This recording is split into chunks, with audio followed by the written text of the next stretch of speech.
A lot of people know the Australian government has a plan to filter all internet access in Australia.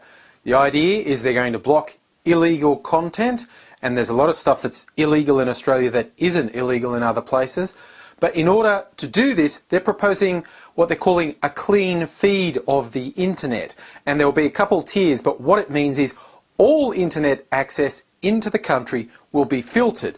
Now, that has two major problems. One is all available technical analysis says it's going to slow down the internet horribly, and we already have rubbish internet compared to most of the rest of the civilized world. And the second thing is, anyone who's ever seen a filter list implemented will know two things. It gets a lot of false positives, by which I mean it blocks things that shouldn't be blocked, and it misses a bunch of really bad stuff. The government seems determined to press ahead. They've lost support they needed in Parliament to get a new law passed. The top 3 internet providers in the country have all either refused to take part in the trials or pulled out after starting to take part because they say the whole thing's unworkable and it's a waste of time. But the government seems to want to press ahead, and the minister responsible, Senator Stephen Conroy, has taken to just slagging anyone who criticises it, pulling the old line that, ooh, if you oppose their internet censorship plan, you must be in favour of child pornography. And he stonewalls and blocks and doesn't respond to fairly reasonable questions put to him.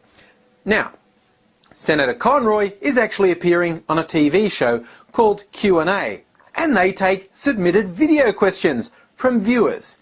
So, here's my question for Senator Conroy.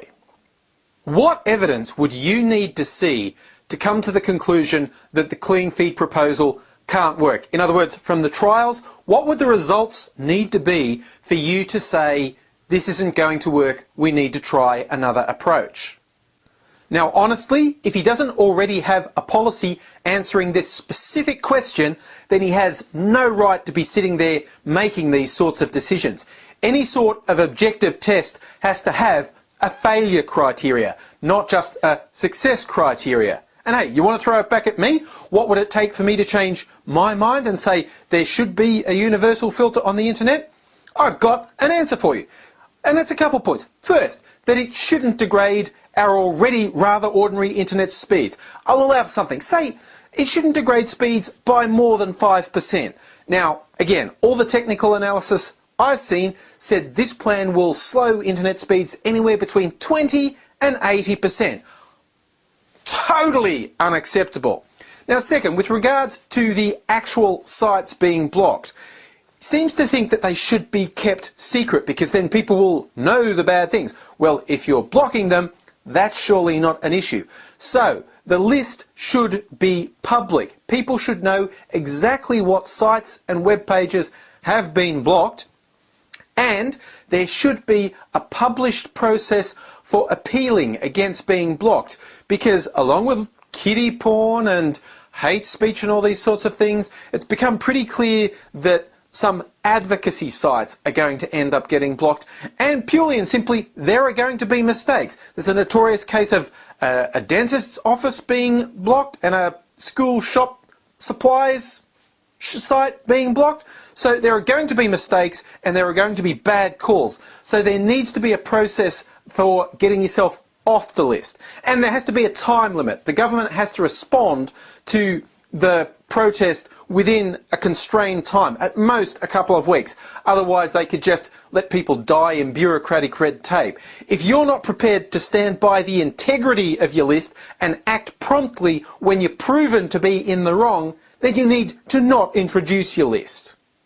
Now, I just want to close this by saying I don't go along with some of the conspiracy theories I've heard revolving around this. People saying, ooh, this is part of a big government plan to censor everything, block out stuff they don't like. Ooh, we won't be able to get any free information.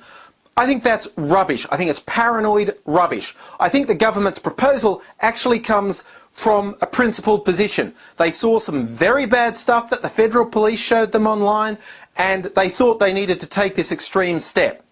I don't want to see the stuff they saw. I really don't. I have friends who work in the field and I know it's bad. It's really, really bad.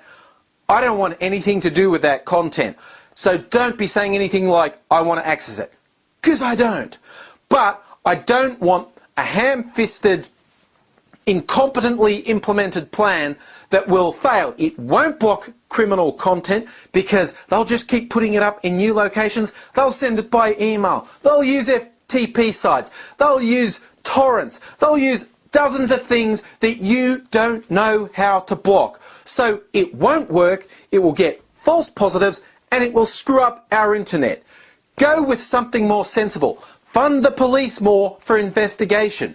Fund education in schools and for families more. And for God's sake, come up with some alternatives. One proposal I've seen said, well, have the family-friendly ISP. Have one ISP that does have this filtered content. That's probably a huge money maker for parents with younger kids. Let them have it. Let reasonable adults have reasonable access and don't make the mistake of putting in a horrible, flawed system.